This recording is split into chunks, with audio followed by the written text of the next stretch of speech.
누가복음 15장 14절이에요. 누가복음 15장 14절. 다 없이 한 후 그 나라에 크게 흉년이 들어 제가 비로소 궁핍한지라. 한 절. 제가 기도 가운데 잠깐 언급했지만은 유튜브 영상을 보고 계신 분 있을 거 아니에요. 저도 그런 작동하는 기계를 잘 모르지만 핸드폰에서 이제 찾아봤어요. 찾아보셨어요? 한 줄 묵상. 장로님 걸 제목 따르셨다. 쳐보니까 제 얼굴이 나와요. 좀 듣다 말아버렸어요. 제 목소리 아닌 것 같아가지고. 그것을 여기 텔레비에 연결해가지고 화면이 클 거 아니에요? 그걸 텔레비에 연결해서 설교를 들으시면서 제 설교가 완전히 다 듣고 이해할 수 있는 상황이 아니니까 중간중간에 성경 다른 구절을 인용하고 그러니까 멈췄다가 찾아보고 성경 공부 자료로 사용할 수 있으면 어떻겠는가 생각이 듭니다. 한번 여러분 각자가 시도해 보시고 이제 그런 부분에 이제 관심이 없으신 분들은 또 어쩔 수 없겠지만 좀 더 듣고 있는 누가복음 15장의 둘째 아들에 대한 말씀 내가 잘 이해하고 이번 기회에 내 것을 삼아야 되겠다는 어떤 마음이 드신 분들은 동영상을 사용하는 것도 도움이 되겠다는 생각을 잠시 했었어요. 수고하고 계신 하당님한테는 마음에서 많이 박수를 보내주시고 격려하시고, 오늘 말씀은 성경이 말하는 염려가 무엇인가에 대한 설명 먼저, 그리고 지난주에 말씀드렸던 것처럼 흉년, 기근이 뭐냐, 한 걸음 더 나아가지고 태초가 뭐냐, 태초. 창세기 1장 1절에 태초가 나오잖아요. 태초가 무엇인가? 나에게 있어서 태초는 무엇인가? 나에게 있어서 태초는 무엇인가? 모세에게 있어서 태초는 무엇인가? 좀 그런 부분을 설명하고자 합니다. 지금 누가복음 8장 우리 14절 말씀을 설명해 드렸는데 거기에 염려가 나왔었죠. 가시떨기와 관계에서 염려가 나왔어요. 거기 이생이 나왔고, 이생의 염려를 먼저 더 자세하게 설명드려야 될 이유가 있어요. 들어보시면 이유를 아시겠죠. 그래서 누가 8장 14절 말씀에서 가시떨기와 관계에 염려가 나왔죠. 마태복음 13장 나오고 마가복음 4장에서 염려가 나와요. 염려는 헬라어 단어의 뜻은 이렇게 뭔가 나뉘어진다, 그런 뜻을 가진 단어예요. 그런데 거기서 말하는, 다시 말하면 19년 비유에 나와 있는 염려가 우리가 일반적으로 알고 있는 내 생활에 대한 염려냐. 지금 코로나가 이렇게 닥치고 있으니까 이 코로나 때문에 코로나와 관계된 그 생활과 관계된 것을 염려를 말하고 있느냐. 주님이 말씀하신 염려가. 대부분의 사람들은 염려라고 했을 때 다 그런 생활과 관계에서 염려를 생각하죠. 그런데 과연 주께서 말씀하신 10분의 비유에서 염려를 언급했을 때 그 염려가 지금 가시떨기 떨어져 있는 거기 가운데 염려를 말했는데 그 염려가 내 생활 속에서 내가 어떻게 하면 돈을 더 잘 벌어야 될 거냐, 내 자식이 건강하느냐, 그런 겉의 것으로서 염려를 말하고 있는지 아니라는 거죠. 성경은 그렇게 말하고 있지 않다는 거죠. 그 염려 내용이 누가 8장 14절 말씀에서는 이생으로 번역된 그 헬라어 비오스였죠. 그 비오스와 관계된 염려였죠. 마태복음 13장 22절인가 말씀에 가면 영원이죠. 영원한 것에 대한 염려. 그러니까 염려라는 것이 영원한 것과 관계되는 것이 염려를 말하고 있는 것이지 생활과 관계된 것이 염려가 아니다.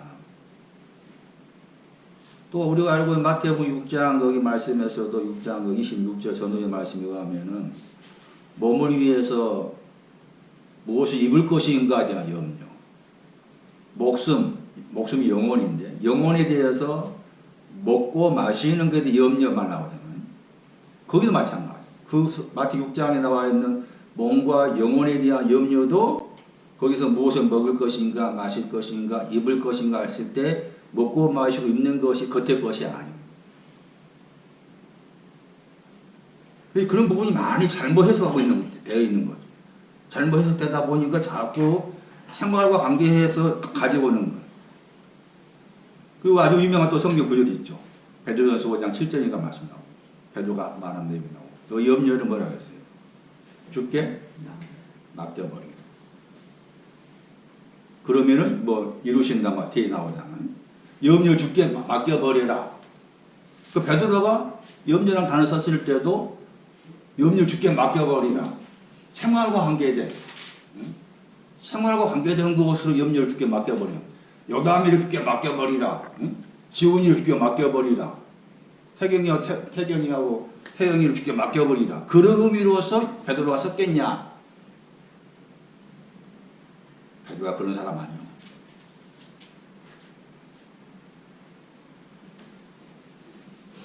그래서 성경에 말하는 지금 방금 말씀드린 그런 구절들에서 말하는 염려가 무엇인가를 정확하게 딱 꼭 집어서 말씀해 주는 아주 중요한 구절이 있습니다. 그게 시편 55편이에요. 시편 55편 봅니다.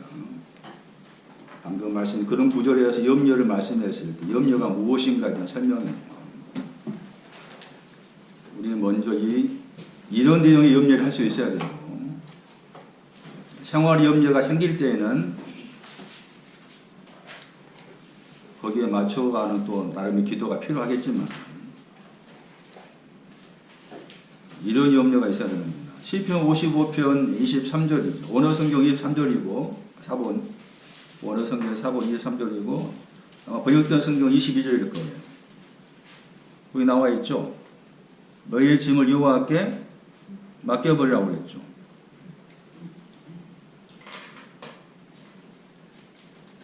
그러면 너희는 뭐 한다고 했어요? 붙드신다고 그랬죠?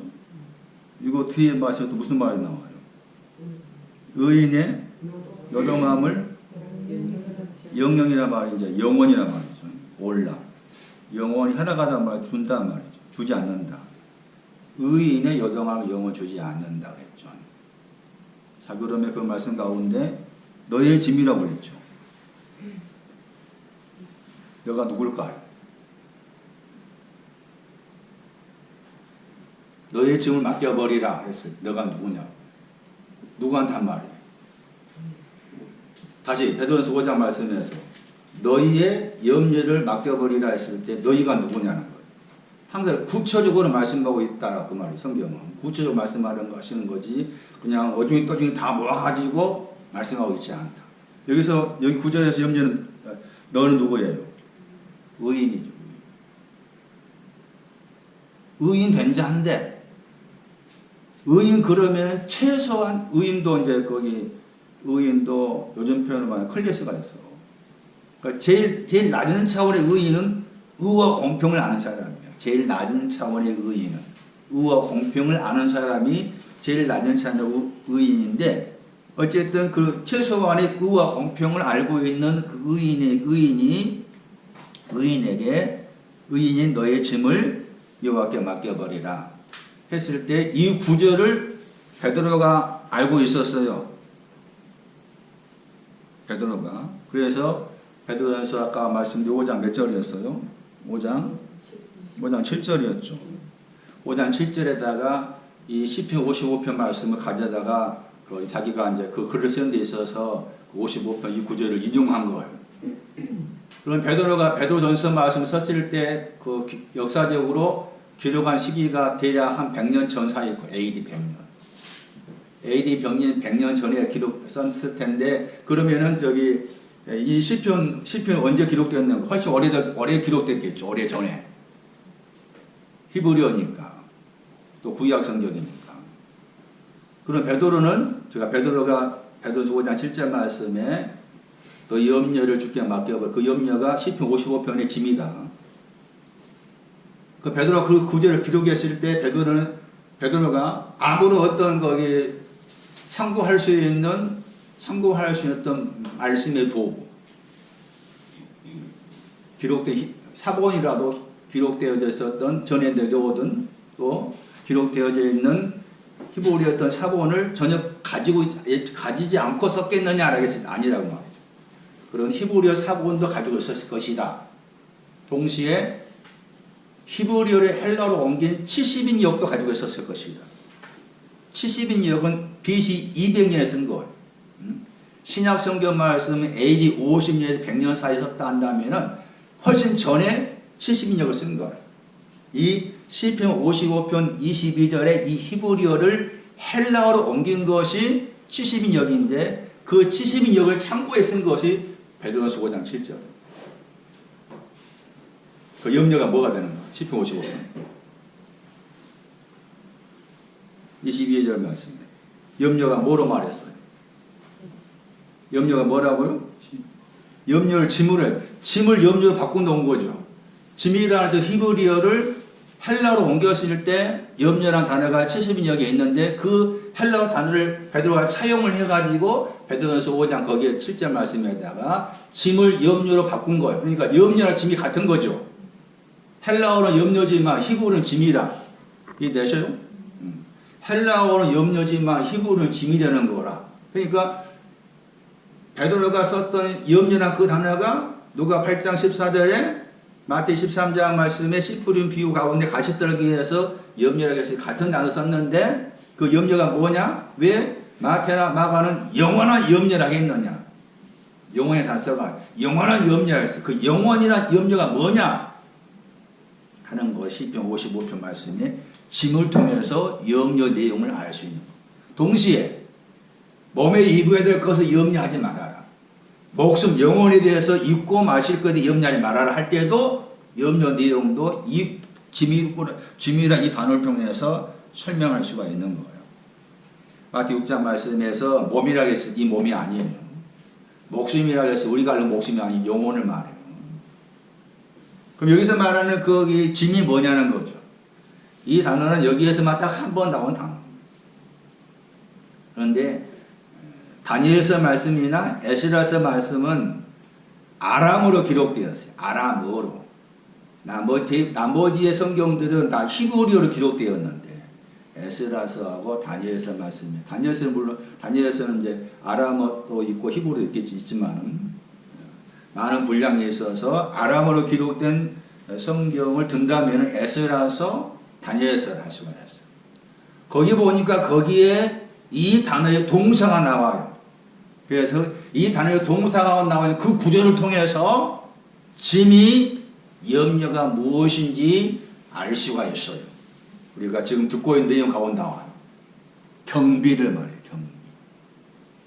경비가 염려의 내용이에요. 짐의 내용이 경비예요. 경비.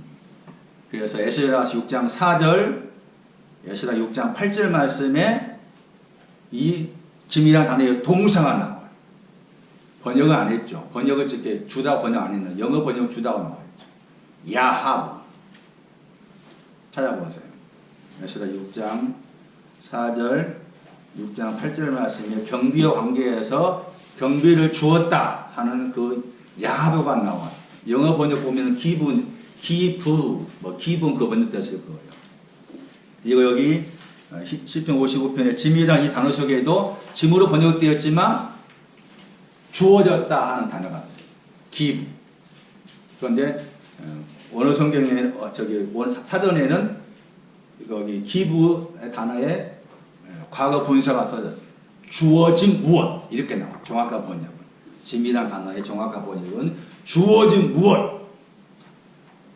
근데 그 주다 했을 때 준 것이 경비를 주었다의 경비를. 자, 그러면은 집에 가 찾아보시고 설교 시간이니까 경비가 짐이다.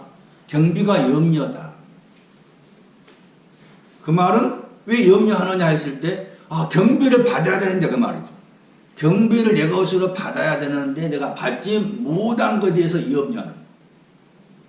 그 경비가 하나님의 아들이었죠. 그 경비가 사람의 아들이신 예수 그리스도.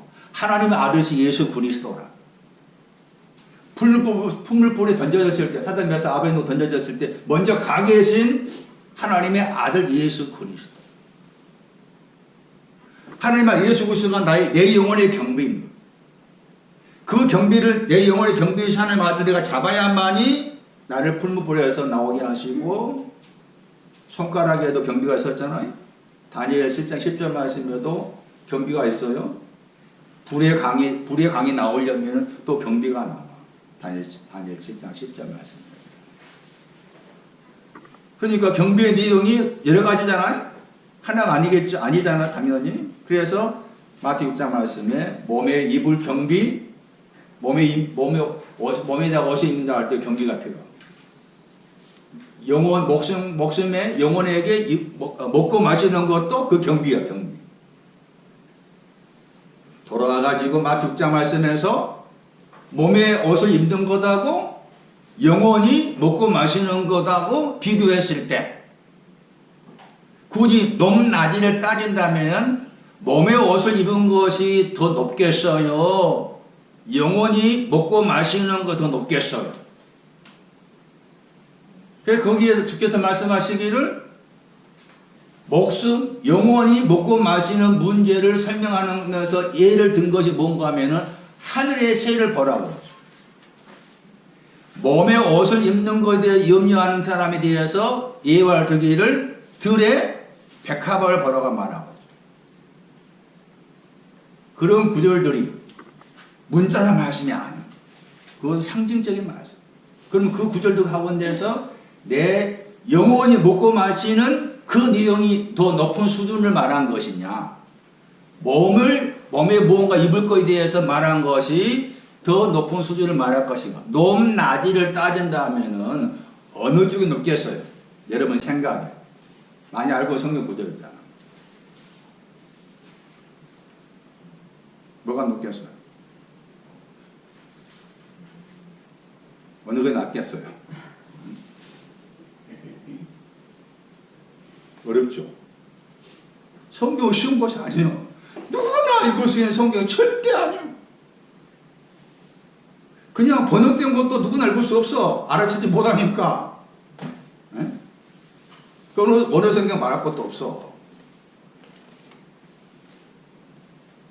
거기 아주 힌트를 주는 중요한 단어가 나와. 헬라어로 말론이라는 단어가. 몸에 대해서는 보다 더 귀하다고 할 때 그 단어예요. 그러니까 영혼에 대해서는 그 말론이라는 단어 썼어. 그런데 몸에 대해서는 보다 더한 그 단어 앞에 다른 단어 하나 더 나와. 찾아봐. 원어선 가지고 계신 분들. 집에 가서 찾아가. 집에 가서. 결론부터 말하면 몸에 옷 입는 것이 더 높아요. 몸에 옷 입는 것이. 영혼에 먹고 마시면 더 낮아. 우리가 일반 생각하면 오히려 영혼이 더 높다고 볼 수 있겠잖아. 아니, 반대야. 몸에 옷을 입는 것 더 높은 수준이 높은 것이고, 영혼에 먹고 마시는 더 낮은 수준. 그 차이가 그 말로이라는 보다 더라는 그 단어 때문에 그런 구별을 할 수가 있어. 그 구별을 모르면은 그 내용도 오해를 할 수가 있는 구절이에요. 그러니까 마태복음 6장 말씀 그 구절도 쉽게 풀어낼 수 있는 구절이 아니에요. 자, 서두에 염려에 대한 말씀했죠. 자, 그러면은 지금 제가 염려에 대한 말씀을 다시 소개한 것은 뭐 때문이었어요? 염려의 내용이 뭐였어요? 경비였죠.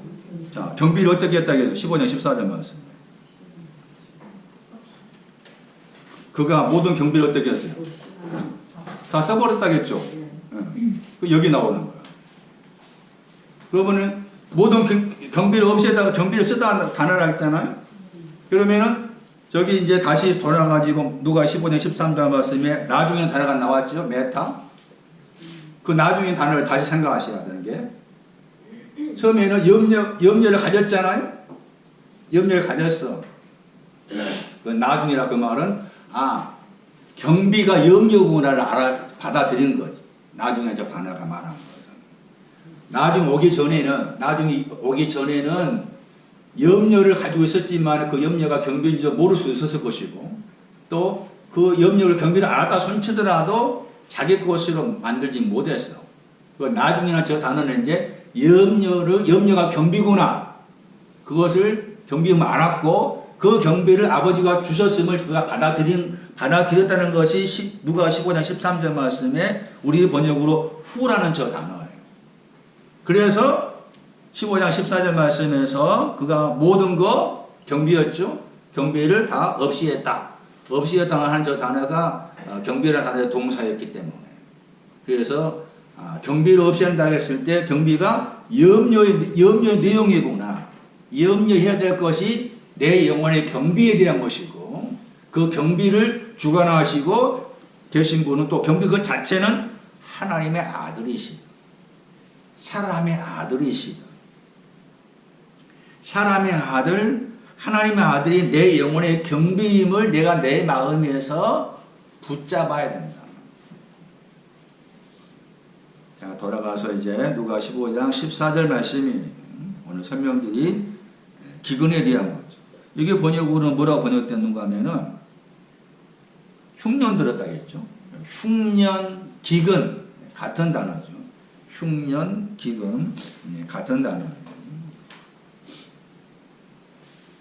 제가 주보에다 어떻게 번역을 해 놓았는가 하면은 힘센 기근 번역했죠. 제가 번역할 때.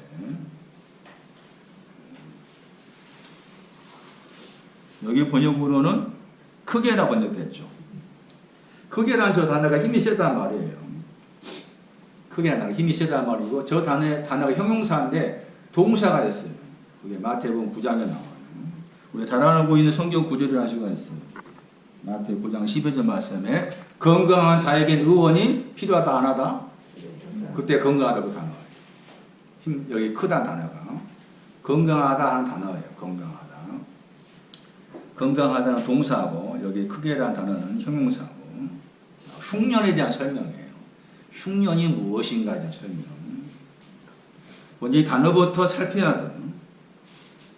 번역할 때는 기근, 흉년 그렇게 번역되는 단어인데, 단어 자체의 뜻이 있겠잖아요. 단어 자체의 뜻을 보면은 어떤 뜻이 들어있는가 하면은, 물론 이제 당연히 이제 저기 흉년 들었다 했을, 기근 들었다, 흉년 들었다 했을 때 우리가 알고 있는 상식으로 겉의 것으로서 흉년 들었다는 말은 당연히 있는 것. 그러나 그 겉의 것의 흉년을 통해서 또 영혼의 흉년을 말합니다. 영혼의 흉년. 이 경우도 마찬가지예요. 둘째 아들이 영혼의 흉년 들었다. 보다 더 새로운 둘째 아들이 영혼의 흉년 들었다. 영혼의 힘센 기근이 들었다. 그런데 우리 번역으로는 지금 제대로 그 한 단어를 살리지 못했어요. 여기 이제 번역으로 뭐라고 했는가? 들었다 번역했죠. 흉년이 들었다 했잖아요. 그런데 그 단어 자체가 되었다. 그러니까 저 나라 쫓아간다 말 빼버린다면, 둘째 아들이 힘센 흉년이 되었다 뜻이에요. 자기가 둘째 아들 자신이 힘센 흉년이 되어버렸어. 되었다 뜻이에요. 되었다. 앞에 보세요. 그 단어가 15장 10절에 나와요. 15장 10절에 번역된 거 보시면은 너희에게 기쁨이 뭐 나오죠. 기쁨이 되었다겠죠. 되느냐겠죠. 그 단어입니다. 기노마. 그러니까 둘째 아들이 거기 경비를 다 썼어요. 썼는데 후죠. 따지면 쓴 결과가 뭔가 하면은 크게 힘센 흉년이 되었습니다. 들었다는 표현하고 다르죠. 힘센 흉년 자체가 되어버린 거야, 그 말. 응? 힘센 크다 말 빼버린다면, 힘센이다 빼버린. 기근 자체가 되었다 뜻이야. 둘째 아들은 보다 더 새로운 사람은 기근 자체가 돼버렸어요. 흉년 자체가 돼버렸어요. 그런 뜻이에요. 흉년 자체가 돼버렸어요. 다른 헬라어 사전 찾아보면은 이게 마인드에서 구조가 뜻이었어요. 마인드. 영어로 마인드가 이제 번역하면 생각, 또 마음 번역할 수 있는데, 생각이 부족하다, 마음이 부족하다, 그런 뜻이 이 기근, 흉년이라는 헬라어 단어 속에 들어있어요.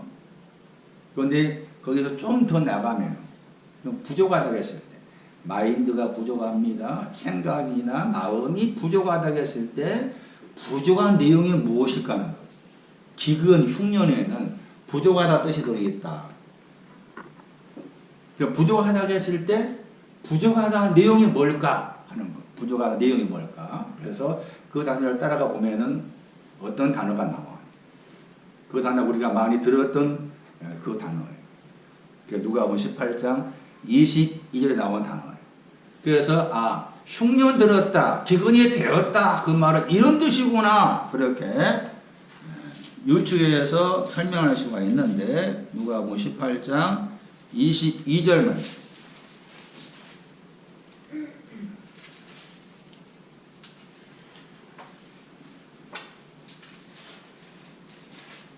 흔히 알고 있는 부자 청년이었죠. 부자 청년한 주께서 하신 말씀이죠. 앞에서 계명을 다 지켰다 하니까 누가 18절 22절에 아직도 너에게 뭐가 부족하면 나오죠. 너가 부족한 이 단어예요. 이 단어가 기근이라는 단어 속에 들어있어요. 그러니까 기근, 흉년이 뭐냐? 부족하다. 뭐가 부족한 거예요? 뭐가 부족해? 한 가지가 뭐예요? 현이 뭐예요? 하나님과 하나됨. 하나님과 하나됨이 부족하게 되었습니다. 그 뜻이다. 흉년 들었다는 말. 하나님과 하나됨이 부족하게 되었습니다. 그런 뜻이에요. 하나님과 하나됨, 하나님과 하나 되는 것이 부족합니다. 이게 크게 흉년 든 내용입니다. 경비를 다 써버렸어.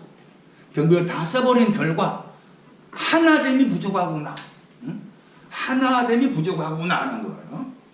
그러면 하나님과 하나 되었다가 부족하다 했을 때 그걸 좀 더 풀어놓은 거 야고보서 1장 4절이죠.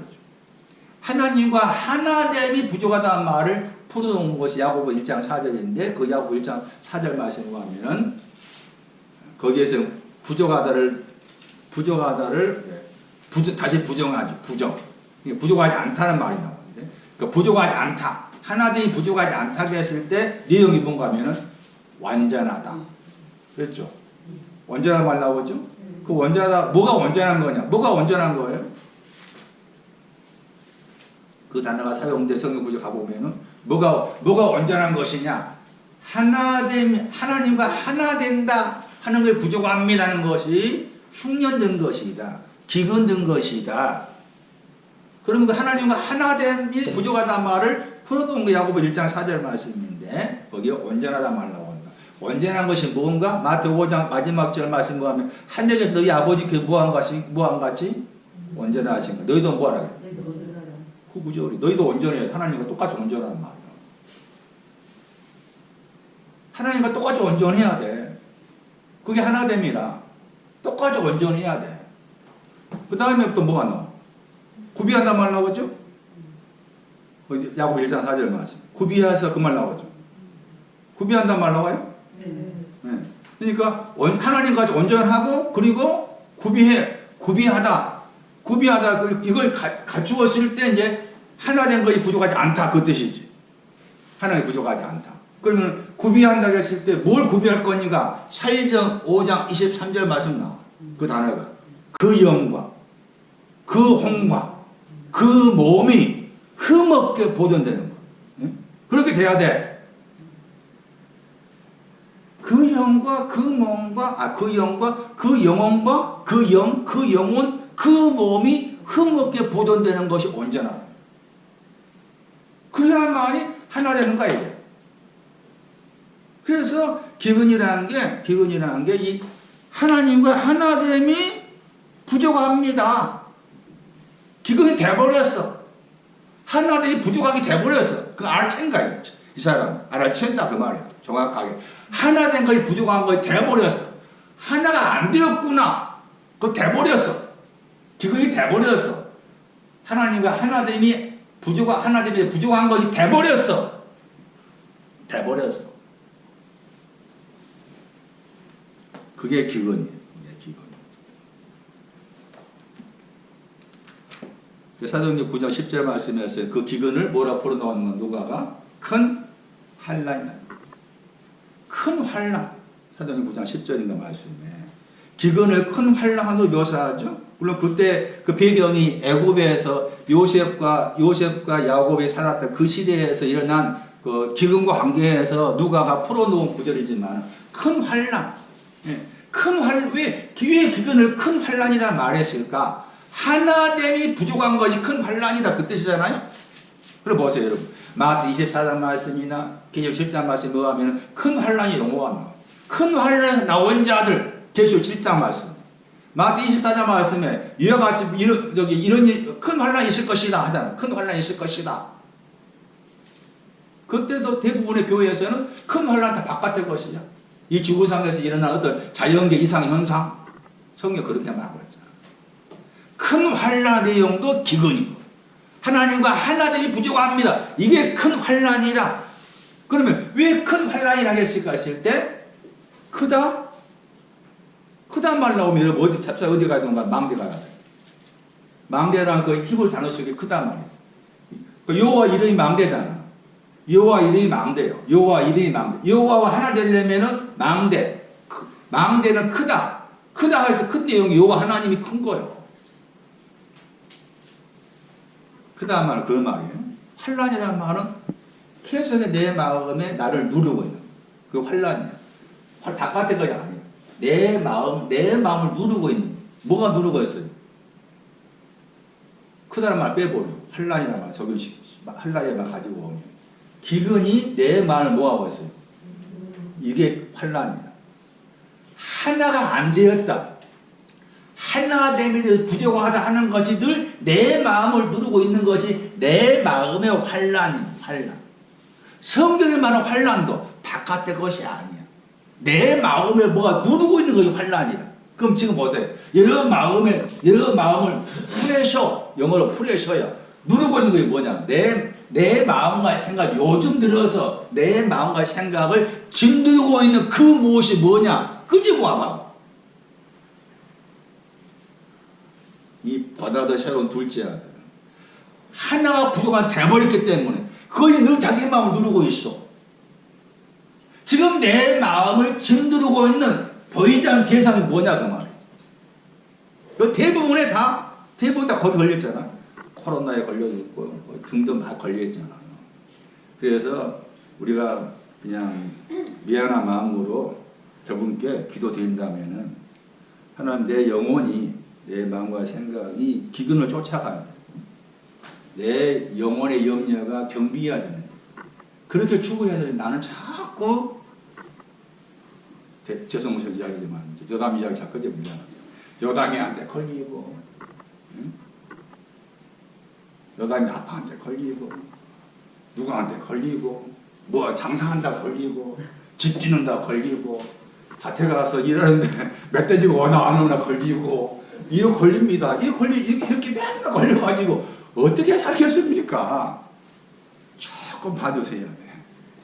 기도한다면 조금 봐주세요. 이런 생활적인 것이 내 마음과 생각에 걸리지 않게끔 좀 생활적 주변을 조금 하나님 좀 가해줄로 이렇게 잘라주세요. 그거 계속적으로 기도해야 돼. 생각에서 마음에 걸릴 때 많으니까 우리가 자연스레 걸리잖아요. 이렇게. 그러니까 하나 잘라주세요. 잘라주시고 진짜 내 영혼의 추구해야 돼. 내 영혼의 경비, 염려, 내 영혼의 기근, 이 보다도 새로 이 아들 저 그렇게 되고 싶어요. 그런 비용이야 지금. 그렇게 되고 싶어요. 그래 자꾸 그냥 이 보이는 것으로서 들려지는 것으로서 이런저런 것으로 이렇게 걸려 들어가지고 전혀 거기에서 늪이 돼버린 내 마음이 늪이 돼가지고 헤어나오지를 못해요. 또 나왔다면 또 다른 무엇이 잡고 있고 또 그런다 싶으면 또 다른 거 와가 잡고 있고 이건 어떻게 내가 살겠어요. 이 마음에 걸려드는 것 좀 저만 잘라주세요. 잘라주세요. 아시지 않습니까? 요즘 누가 이렇게 하고 있어요. 잘라주세요. 떠들면서 뭐 돈 때문에 걱정이 많아 잘라줘서 해야 돼. 그러면서 죄송스럽니다.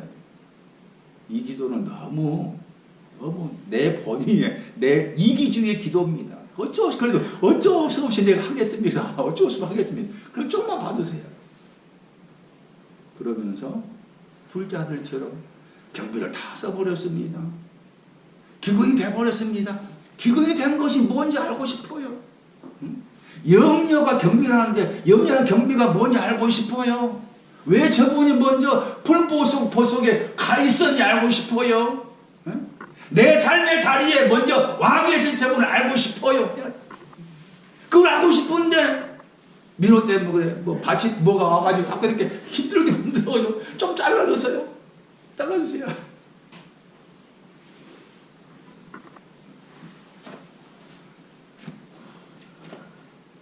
따라오세요.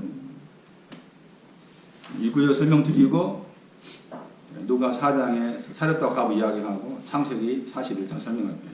다 써보셔가지고 누가 15장 기근의 단어 속에 뭐가 들어있다 하겠어요? 흉년, 기근 단어 속에 하나가 부족하다. 하나님과 하나됨이 부족하다. 그리고 나서 그 다음 구절 보세요. 같은 구절에 저가 그랬죠. 저가 궁핍하다 말라고 하죠. 궁핍하다 저 단어도 뭐예요? 부족하다 해요. 궁핍하다 저 단어도 부족하다. 기근 흉년도 뭐가 들어있다고요? 하나됨이 부족합니다. 하나님 내가 하나 된 게 부족하다. 궁핍하다도 부족하다. 그런데 비로소 단어가 나와 있죠. 그 비로소가 시작하다. 부족하기 시작했습니다. 그 뜻이에요. 부족하기 시작했습니다. 그러니까 부족하다는 단어가 두 번 나온 셈이 되죠. 기근에도 부족하다고 들어있고, 그 다음에 부족하기 시작했습니다 하는 저 단어에도 부족하다 들어있고, 그러면 뒤에 있는 그 부족하기 시작했다고 했을 때 그때 부족하다는 저 내용이 뭐냐라고 했을 때 우리가 많이 알고 있는 성경 구절을 가지고 인용한다면 시편 23편 1절 여호와는 나의 목자시니 내가 뭐 한다고 했어요? 그 히브리 단어를 헬라어로 옮긴다 이 단어예요. 그러면 부족하기 시작했다는 말 무슨 말이에요? 여호와가 나의 목자가 돼서 부족함이 없어야 되는데 아직 여호와가 나의 목자가 안 돼야 나는 부족함이 그 뜻이에요. 여호와가 내 영혼의 목자가 안 돼요. 나는 아직 부족하기 시작했다. 시작한다 말. 부족하기 시작했습니다. 그 뜻이에요. 여호와가 내 영혼의 목자가 안 되어서 나는 부족함을 알기 시작했습니다. 부족함을 알기 시작했습니다. 다시 가가지고 로마서 3장 23절 말씀에 하나님의 영광이 부족함이 그 뜻이에요. 하나님의 영광이 부족합니다. 같은 내용이에요. 히브리서 12장 15절 말씀에는 하나님의 은혜가 부족하기 시작했습니다. 하나님의 영광이 부족하기 시작했습니다. 하나님의 은혜가 부족하기 시작했습니다. 목자가 돼야 되는데 내 영혼의 목자가 안 되어서 부족함을 알기 시작했습니다. 부족한 것을 알기 시작했습니다. 둘째 아들의 태초예요. 이게. 둘째 아들의 태초. 창세기 1장 1절. 둘째 아들의 태초는 뭐냐? 둘째 아들의 태초가 뭐예요? 부족함을 알는 것. 부족함. 여호와가 내 영혼의 목자가 부족함이 없습니다 해야 되는데 목자가 안 되어서 부족합니다. 이게 둘째 아들 영혼의 태초라. 태초. 이 목사님 태초를 생각합니까? 시작한 단어가 태초거든. 네? 시작하다가 태초야. 둘째 아들의 태초. 둘째 아들의 시작은 부족함을 아는 시작. 부족함을 아는 것이 둘째 아들 영혼의 태초라. 둘째 아들 영혼의 태초. 그러면 창세기 1장 1절 말씀 가. 태초에 하나님이 하늘과 땅을 창조했습니다. 자, 창세기 1장 1절은 누구한테 쓴 것일까 생각하세요. 창세기 1장 1절은 누구한테 쓴 것일까? 많은 신학자들이, 성경학자들이 창세기, 출애굽기, 레위기, 민수기, 신명기 해서 5경이라고 해요. 모세가 샀다 해서 모세 5경 그래요. 창세기 1장 1절 누가 안 쓴 것일까? 누가 안 썼을까? 누가 안 썼겠어요? 모세가 자신 안 쓴 거야. 모세가 자기 자신 안 쓴 거요. 모세가 자신 안 쓴 것이기 때문에 내가 모세의 마음이 되어보지 않고는 창세기 1장 1절을 이해할 수 없어. 그럼 모세의 경우에서 태초는 무엇이었을까? 모세가 태초에 원어 성경 태초 안에 있다 그랬잖아. 모세가 태초 안에 시작 안에 있었는데 시작 안에서 하나님이 하늘과 땅을 창조했습니다. 모세한테 있어서 시작이 무엇이었을까? 모세한테 있어서 태초는 무엇이었을까? 아들을 보는 것이. 창세기 49장 3절을 인용하면 아들 예수 그리스도 보는 것이. 시편 2편 7절에 오늘 내가 너를 낳았다는 그 아들을 보는 것이 모세한테 있어 태초라 태초. 둘째의 태초는 부족한 것 태초야. 부족하면 아는 것 태초야. 그러면 나와 여러분, 저와 여러분의 태초는 뭐냐는 거예요. 나에게서 시작. 그 말, 하나님과 나와의 관계에 있어서 시작이 뭐였냐는 거예요. 문명수 권사가 문명수하고 여호와 하나님하고 시작된 그 시작점이 뭐였냐고. 시작점이 뭐였냐. 그 말씀 다시 공부하면서 전하는 준비하면서 저한테 물어봐. 야 이영로, 너의 태초는 뭐냐? 그런데 속에서 답이 탁 튀어나온 거예요. 답이 탁 튀어나와. 답이 튀어나온 그 시점이 23살, 4살인가 그 나이 때거든요. 25세 채 안 될 나이 때. 마태 1장 20일. 마태 1장 21절이야. 툭 튀어나와. 아들을 낳는 이름을 예수가 자기 백성 주 예수 구원하자. 그게 저한테 태초예요. 시작. 여러분들이 태초가 있어요. 다시 요한복음 1장 1절 말씀. 거기 태초잖아. 태초에 말씀이 계셨습니다. 이 말씀이 하나님과 함께 계셨습니다. 그럼 요한도 요한복음 1장 1절 쓸 때 태초라는 말 언급했을 때 이미 요한은 태초 안에 있었으니 그만 쓴 거 아니야. 태초 안에 있었으니 그만 쓴 거야 요한이. 예? 그 요한에게서 태초는 무엇이었을까? 제자들의 발을 씻는 거죠. 자기가 주님에 의해서 발 씻김 받은 것이 그에게서 태초다. 자기의 발을 씻겨준 것이 요한에게서 태초. 다시 요한 8장 44절 말씀 보면은 마귀가 하는 일이 있어요. 마귀가 하는 일이 뭐 우리가 생각할 때 마귀는 뭐 어떻게 저따 하고 있습니다. 그 마귀에 대해서 떠버린 사람 너무 많잖아. 다 틀렸어. 마귀가 하는 일은 태초에서 나오려 하는 것을 죽이는 거지. 마귀가 하는. 응? 그 요한 8장 44절 말씀. 아포가 나오잖아. 태초다 시작이 단어 앞에 아포가 있어. 아포를 헬라어는 뭐라고 했어요? 떨어져 나온다. 태초 안에 있었는데 요한에게서 태초는 죽게 자기 발을 씻겨준 건 시작이었거든. 그 시작, 발을 씻겨준다, 발을 씻겨준 시작이었는데, 시작은 끝이 아니잖아. 시작이 있어, 끝이 있어야 되잖아. 그런데 시작에서 나와가지고 끝으로 가려 하는 것을 마귀가 하느니 방해하는 거야. 그거 죽여. 살인자 말 나오잖아요. 그것도 살인자가 아니야. 그러니까, 너는 계속 시작 안에 있어라, 그 말이. 발 씻겨준 건 계속 그 안에 머물러 있어. 부정하다, 거기에 머물러 있어. 하나님의 아들을 보는 건 머물러 있어. 마귀가 하느니. 나오지 마! 원어로 아포 떨어져 나오지 마. 그 안에 계속 갇혀 있어. 요한 1서 1장 1절 말씀. 시작에서 떨어져 나온 것이 생명의 말씀입니다. 요한 1서 1장 1절. 시작에 그 아르케 단어 앞에 아포를 붙여놨어. 시작에서 떨어져 나온 것이 생명의 말씀입니다. 생명의 말씀이 끝이야, 끝. 나에게 있어서 하나님과 나와 관계의 시작이 뭐야? 태초가 뭐야? 태초라는 말을 무겁게 듣지 마라. 제 말씀.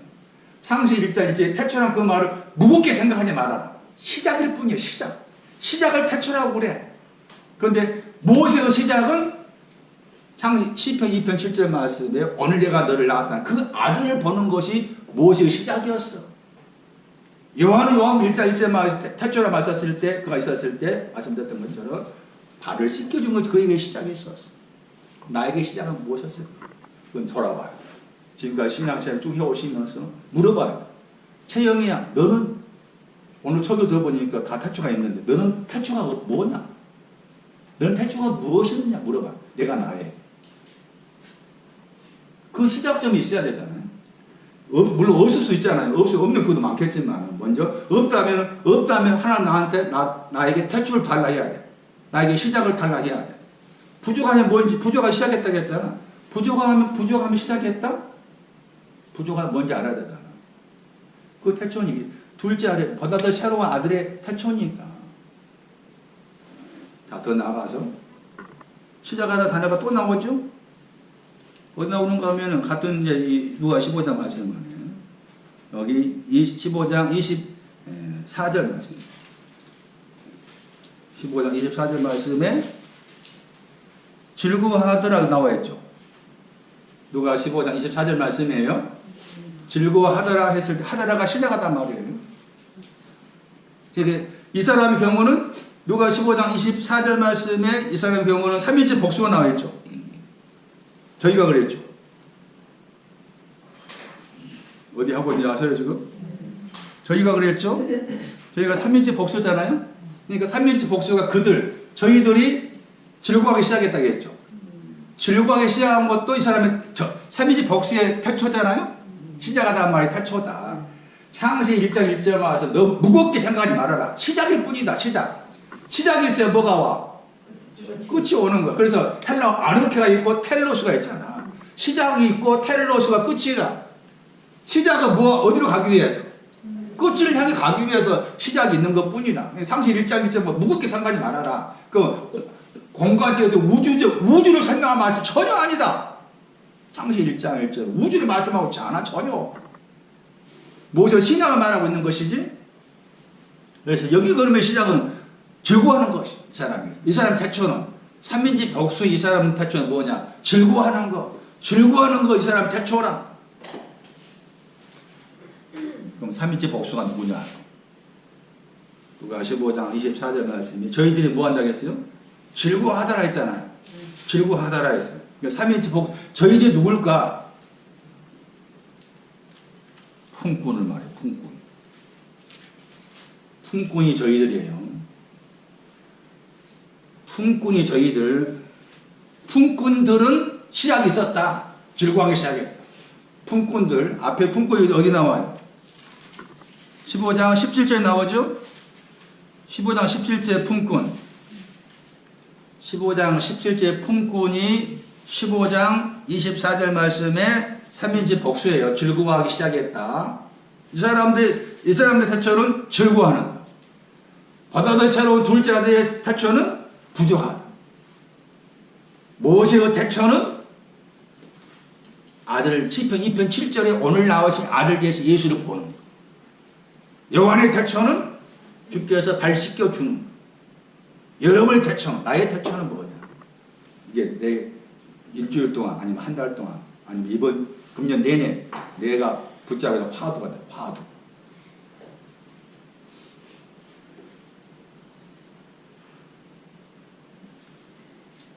누가복음 말씀 안에서 기근이란 말이 3번 나옵니다. 21장 보세요. 먼저 기근 하나가 부족합니다에 대한 보충 설명입니다. 21장 11절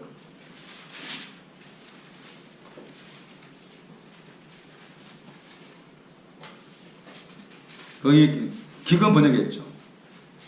흉년 기근 하나가 부족합니다. 누가 21장 11절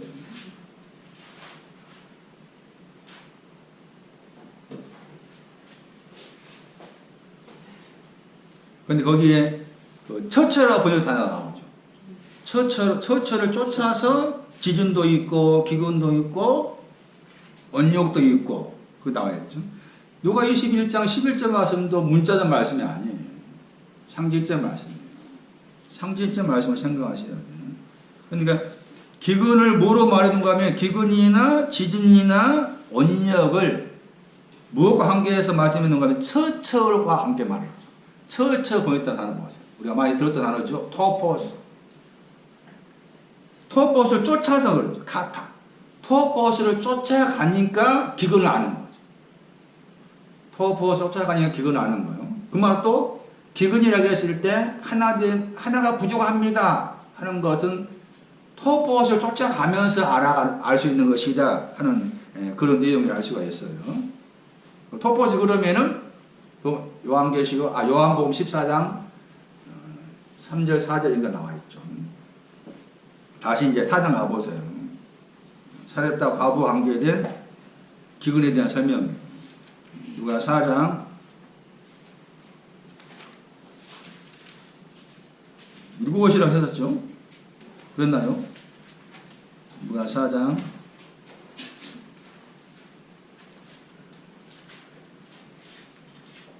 24절 말씀부터 시작되는 것입니다.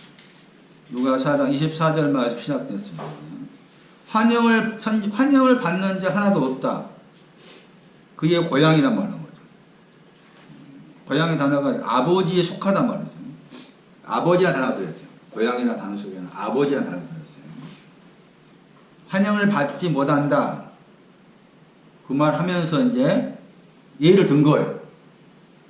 고향에서 아버지에 속한 곳에서 환영을 받지 못한 예를 든 거예요. 그래서 예를 든 사람 실례가 두 사람이죠. 사렙다 과부하고 문둥병 나아만. 거기에서 기근이란 말 나와요. 누가 4장 25절 나오죠. 흉년 그랬죠. 거기도 큰 귀에 되었다겠죠. 큰 흉년이 들었다 했을 때 되었다 단어잖아요. 물론 크다 한 단어가 이제 누가 15장에서는 힘이 세다 한 단어지만 여기 누가 4장 25절 말씀에는 망대와 관계돼 크다 한 단어가 나와 있어요. 그러면서 모든 온 땅이라겠죠. 온 땅에 흉년 들었습니다. 그런데 지금 내용적으로 흉년 들었는데 그 흉년 든 이제 그 사건이 열왕기상 17장에 나오죠. 그래서 거기에 이제 엘리야가 나오고 사렙다 과부가 등장해요. 누가는 그것을 열왕기상 17장의 그 내용을 가지고 와가지고 지금 자기 나름의 해석을 하면서 누가 4장 6절에다가 여것에다가 기록을 해 놓은 것이죠. 자, 그랬을 때 보세요. 똑같이 흉년 들었죠. 모든 땅 위에 흉년 들었잖아요. 흉년이라는 말 무슨 말이었어요? 하나가 부족합니다 한 거죠. 하나가 부족한 것을 모든 땅 위에 있는 사람이 알았다 그 말이잖아요. 그러면 거기에서 이제 이스라엘 안에 있다겠죠. 4장 25절 말씀. 이스라엘 그랬죠. 이스라엘 안에 있었어요. 다시 보세요. 4장 25절. 누가 4장 25절. 많은 과부가 어디 있는가 보세요. 많은 과부가 어디에 있어요? 많은 과부가 이스라엘 안에 있는 사람이죠. 잘 들어보세요. 많은 과부가 있다. 근데 그 많은 과부가 어디에 있다? 이스라엘 안에 있는 많은 과부. 그럼 이스라엘 안에 있는데 과부들이 많은 과부가 이스라엘 안에 있는데 왜 그 많은 과부한테 엘리야가 가지 않고 그 말 사렙다 과부에게 갔냐 그 말. 굉장히 중요해요. 더 쉽게 적용해 생각한다면은 지금 많은 과부들이 이스라엘 안에 있다. 대한민국 교회 안에 있어. 가장 낮게 적용식 생각한다. 대한민국 교회 안에 이스라엘 많은 과부들이 있어. 그런데 왜 그 많은 과부들이 있는 대한민국 교회 안에 엘리야 가지 않고 누구한테만? 사렙다 과부한테만 가. 엘리야가 여호와 하나님이 엘리야 이름이 여호와 하나님이야. 엘리야를 다르게 생각하는 그 성령으로 생각이 들잖아요. 여호와 하나님이 성령께서 왜 다 안 가냐 그 말이. 예? 많은 과부 한 사람 찾아가서 이렇게 해야 되는데 왜 많은 과부들이 안 가고 사렙다 과부에게만 가냐 그 많은 문둥이가 있는데 왜 나만에게만 가냐 그 말. 예? 많은 대한민국에 많은 교회가 있는데, 많은 교회가 있는데 왜? 그 말이죠. 사랑의 교회 무슨 뭐 텔레비 나오면 보자. 오늘의 교회니 무슨 많이 모인 연세 중앙교회니 뭐니 이렇게. 많은 교회가 있는데 왜 거기 안 가지? 그 말이 제 말은 안 가.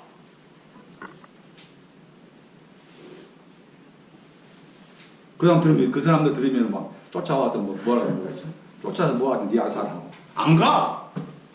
당신이 뭐 그런 건 어머니 그럴 거야. 그럼 봐요. 당신이 엘리야가 당신한테 온 증거 대봐라. 다시 말해. 당신 사렙다 과부냐는 거죠. 사렙다 과부가 아니면 많은 과부에 있는 거지. 과부라는 용어를 써서 미안해요. 어쩔 수 없지 나. 과부라는 표현은 이제 단어가 남편을 잃어본단 말이잖아요. 내 영혼이 남편이 있었어. 그 말이죠. 계명이 내 영혼의 남편이었어. 10계명 부정을 지키면은 나는 천국에 갈 것이다. 하나님 나 이뻐하실 것이다. 그 10계명이 내 영혼의 남편이었어. 11조 열심히 바치면 하나님 뭐 기뻐하실 거예요. 그 11조가 내 영혼 남편이다. 그런 개념이라. 그걸 죽었어. 그거 죽여야 돼. 요한복음 4장 말씀. 남편 데려오나라? 남편이 없습니다. 5명 있었는데 지금 있는 남편도 남편이 아니다? 맞는 말이지. 내 영혼의 남편 예수 그리스도밖에 없어. 이 과거는 나는 굉장히 귀한 단어로 생각해. 이쁜 단어로. 남편이 있었는데 그 남편이 내 안에 죽은 거야. 내 영혼의 남편이 예수 그리스도밖에 없습니다. 이렇게 해야 된다 그 말이죠. 이 많은 과부도 이스라엘 안에 있으면서 그렇게 생각하는 사람들이라. 그런데 불구하고 엘리야는 사렙다 과부에게만 가. 많은 분들이 있는데 이스라엘에 많은 분들이 있는데 남한테만 가지 다른 사람은 안 가. 왜 그럴까 그 말. 왜 그럴까? 그래서 앞에 말씀에서 자기 고향에서 환영을 받지 못한다 했죠. 그 말 중에 아버지 고향 안에서 환영을 받지 못해. 그 말은 많은 과부들이 환영을 안 한다 그 말이죠. 이해되셔요? 많은 과부들이 환영을 하지 않았단 말이고 사렙다 과부만이 환영했단 말이죠. 많은 분들이 있는데 많은 분들이 환영하지 못하고 나만 장구만 환영했다 그 말이죠. 그러니까 환영하는 사람이 가는 거지. 환영하는 사람한테 간 거라. 그 사람이 사렙다 과부고 그 사람이 나만이다.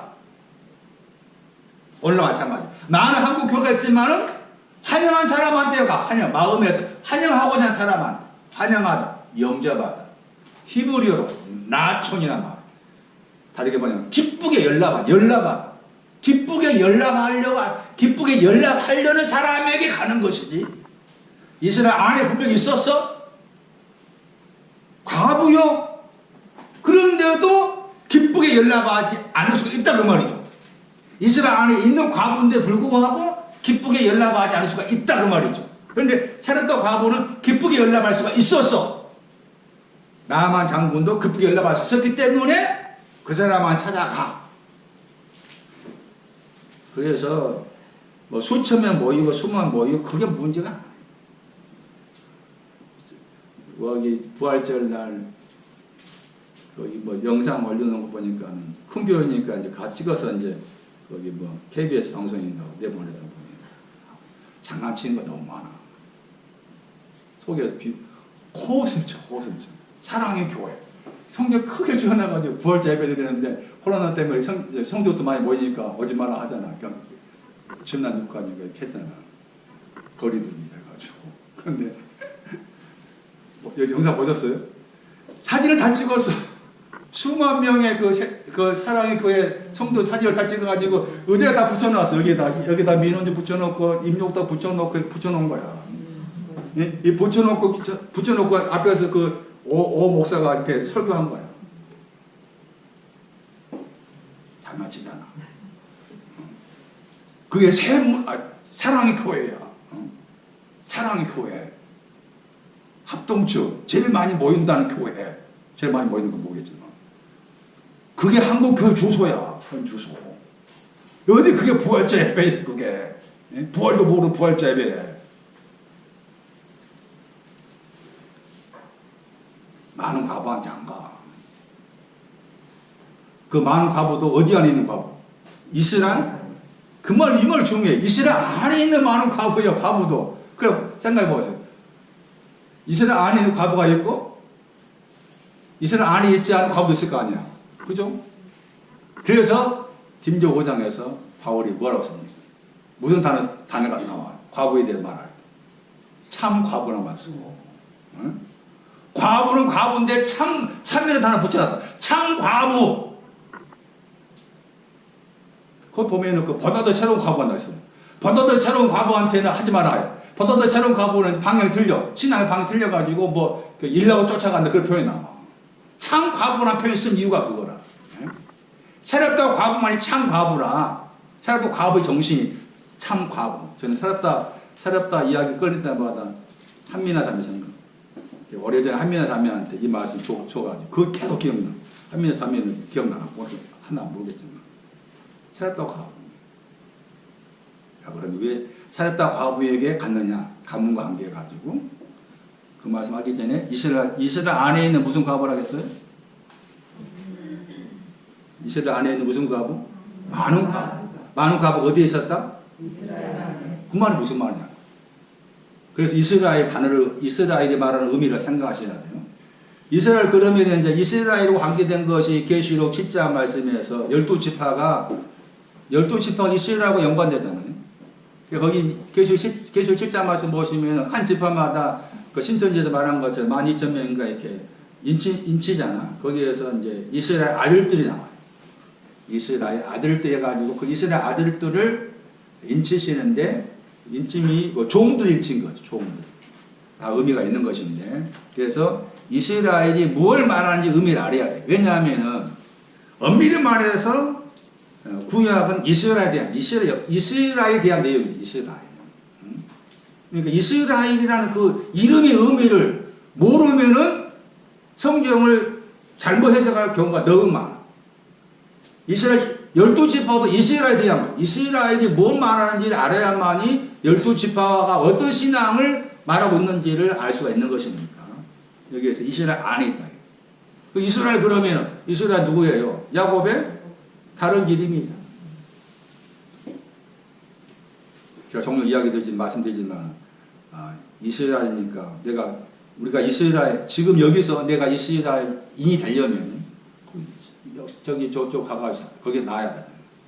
이스라엘 나라에서 나야 돼. 성경 그렇게 말하고 있지 않는 것입니까? 그래서 이스라엘 안에 있는 많은 과부라고 했을 때 이 많은 과부의 신앙도 대단한 겁니다. 왜? 이스라엘 안에 있으니까. 이스라엘 안에 있으니까 많은 과부의 신앙은 대단한 거예요. 나 짜보면 안 돼요. 그래서 사람도 과부는 더 유리한 거예요. 사람도 과부는. 그럼 이스라엘 안에 있다 했을 때 이스라엘 안에 있다는 말이 무슨 말입니까?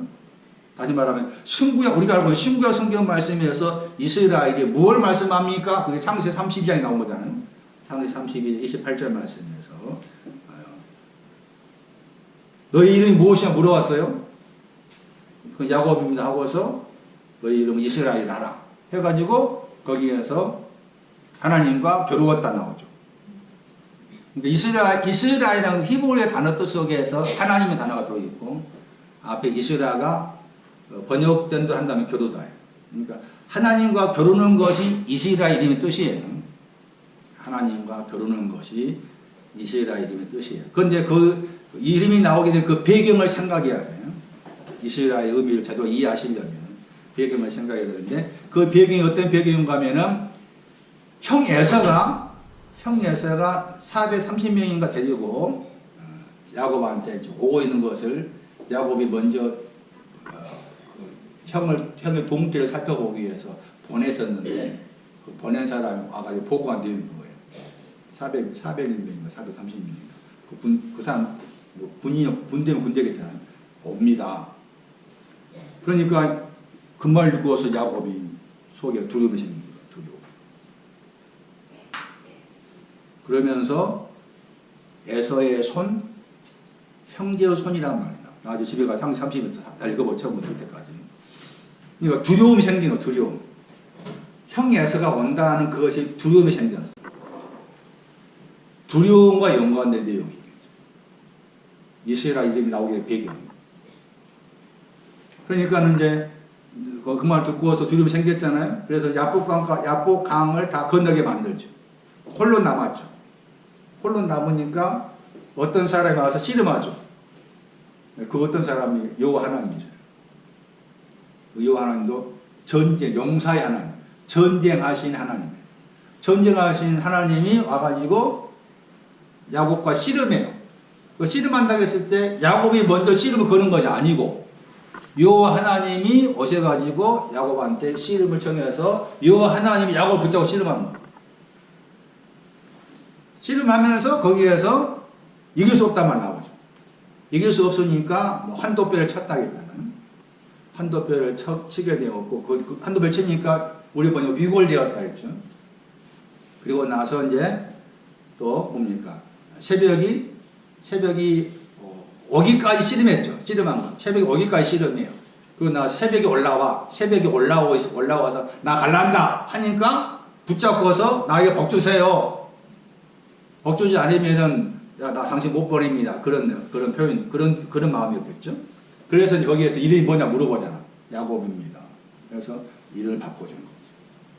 그리고 거기에서 그러면은 하나님과 겨룬다고 했을 때 겨루다 하는 그 번역을 약간 제 식대로 번역한다면은 주장하다, 고집하다 이렇게 번역할 수가 있어요. 하나님과 겨뤘다만 너가 겨뤘다니까. 너가 하나님을 주장했다. 하나님을 고집하다. 그게 이스라엘 입에 속 들어있는데 거기에서 아주 중요한 단어가 나와요. 함께라는 단어. 하나님과 함께. 그 다음에 사람이 나오죠. 그 사람은 우리가 많이 들었던 구독이와 함께 된 에노시라는 사람이었죠. 다니엘서 말씀 들을 때는 뭐였어요? 에노시라는 사람이 불치였죠.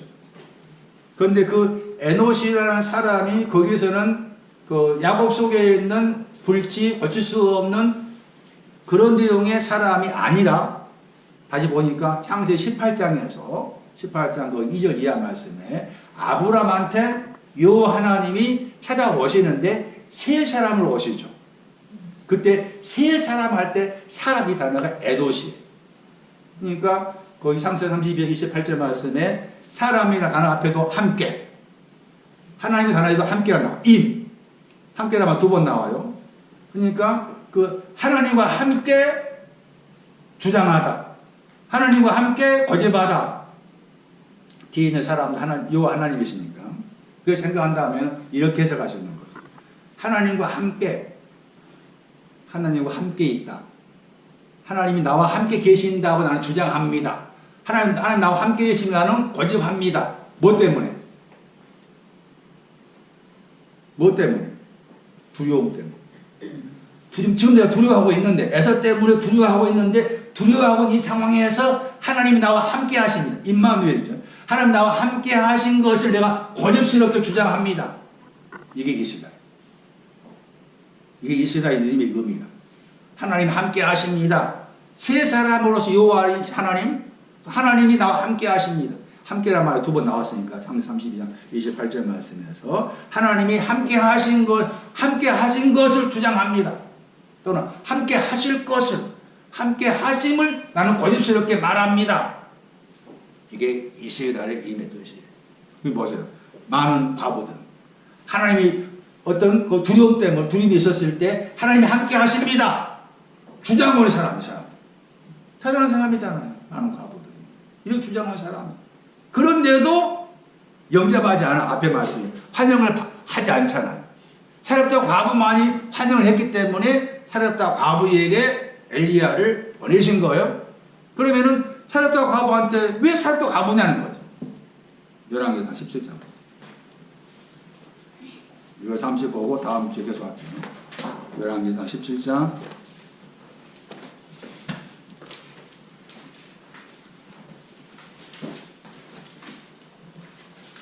14절 말씀이 지금 누가 사장에서 온 땅에 큰 흉년 된다고 했을 때 그 내용이에요. 열왕기상 17장 14절 말씀이에요. 우리 번역은 지면에 비를 내리지 아니했다 나와있죠.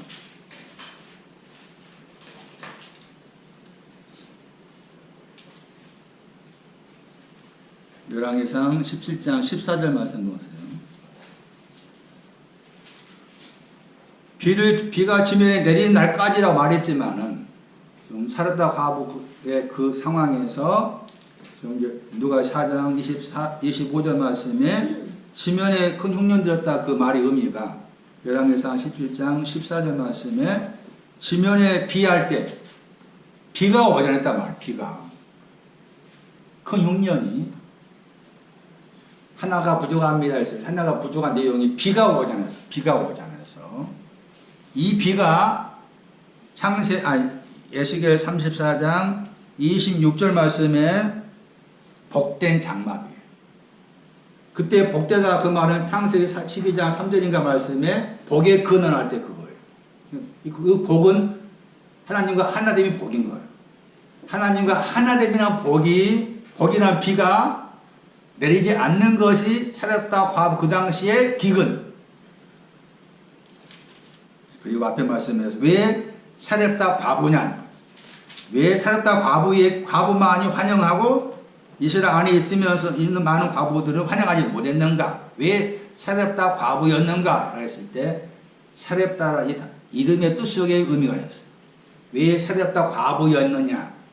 사렙다 이름 속에 사렙다라는 그 지명의 이름 속에 의미가 있다.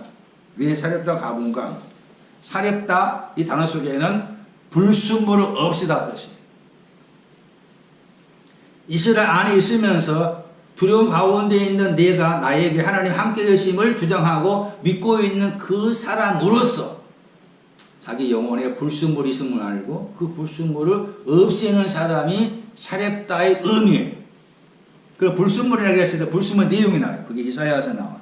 이사야서 1장 25절 말씀. 이사야 1장 25절 말씀에 불순물의 내용이 나와요. 이 불순물을 없애는 사람이 사렙다 과부의 신앙 정신이에요. 다음 주에 열왕기상 17장을 대략 설명할 테니까 공부해 보세요. 읽어보세요. 이사야 1장 보세요. 불순물 없애다. 사렙다 과부는 불순물 없애는 사람이다. 이스라엘 가운데 있으면서 불순물 없애는 사람. 많은 과부들은 이스라엘 안에 있으면서 불순물 없애지 않는 사람. 불순물 없애는 사람이 환영하는 사람. 이사야서 1장 25절 말씀 보세요. 거기 말씀 가운데 찢기를 온전히 청결해 버렸다. 거기는 우리 번역으로는 버렸다 하나요. 버렸다. 차라프. 버렸다는 저 단어 버렸다 번역했지만 정확한 번역은 불순물 없애다. 그러니까 불순물 내용이 뭔가 하면 찢기입니다. 찢기. 불순물 내용이 찢기예요. 찢기가 있는데 그 찢기라는 불순물을 없애다. 이게 사렙다의 신앙의 의미예요. 사렙다의 신앙의 의미가 불순물과 관계에 나와요. 불순물. 찢기, 불순물. 그러면 찢기가 뭐냐? 찢기를 없애다? 찢기가 무엇인가?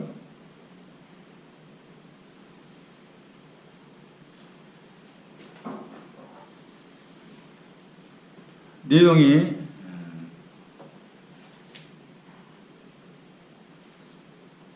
시편 119편 119절 말씀이에요. 참고하면 악인과 연관. 찢기는 악인과 연관. 자기 안에 있는 그 악인이란 그 찢기를 제거하고자 하는 사람. 그 사람이 사렙다 했을 때 사렙다의 신앙의 의미예요.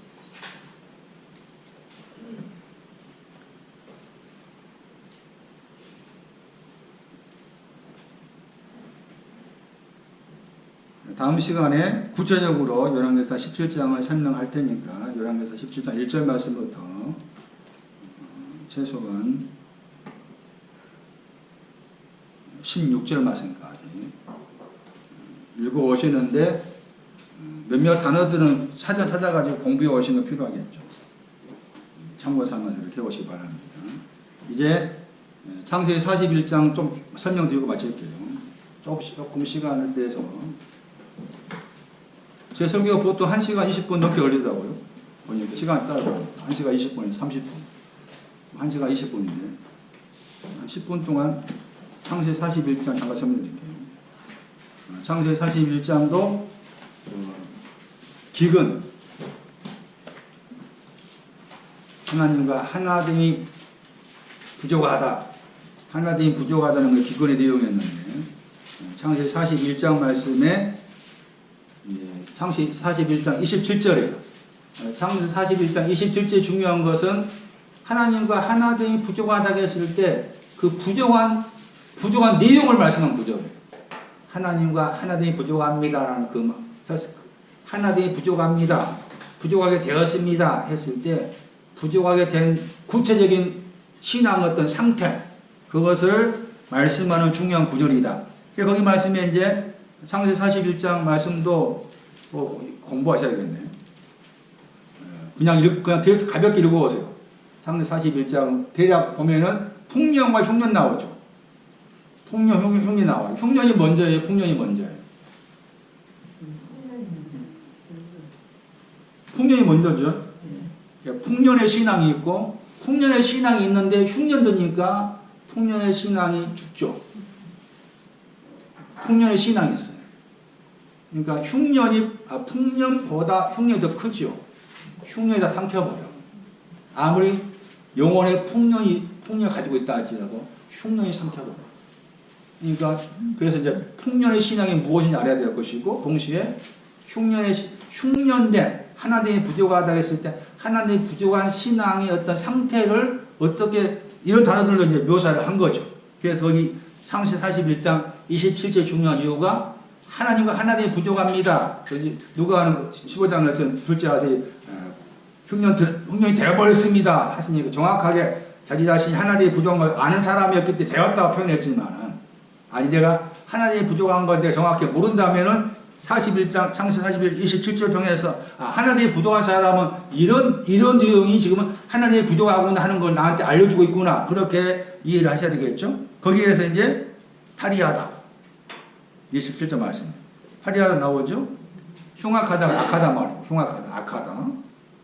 그리고 또 속이 비었다 말이고, 속이 비었다 말이고.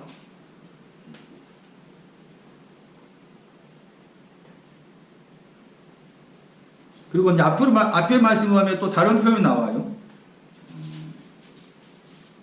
41장 23절 보시면 쇠약하다, 쇠라는 말. 파리하다, 쇠약하다, 그 다음에 속이 비었다.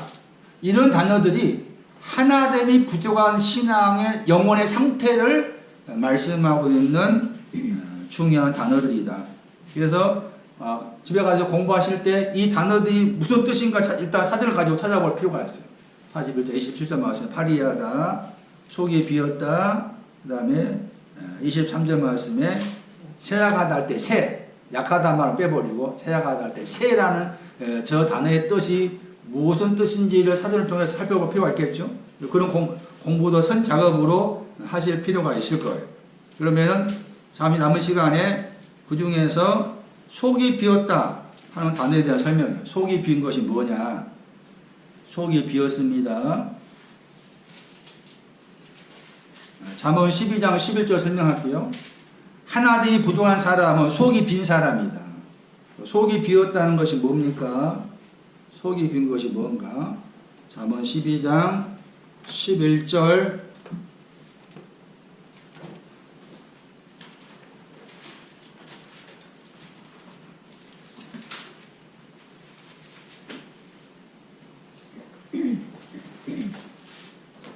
같은 단어인데 번역을 방탕하다 번역했죠. 잠언 12장 11절이에요. 방탕하다 번역된 저 단어가 속이 빈 영혼의 흉년이에요. 하나됨이 부족한 영혼의 흉년의 영적인 상태, 방탕한 것.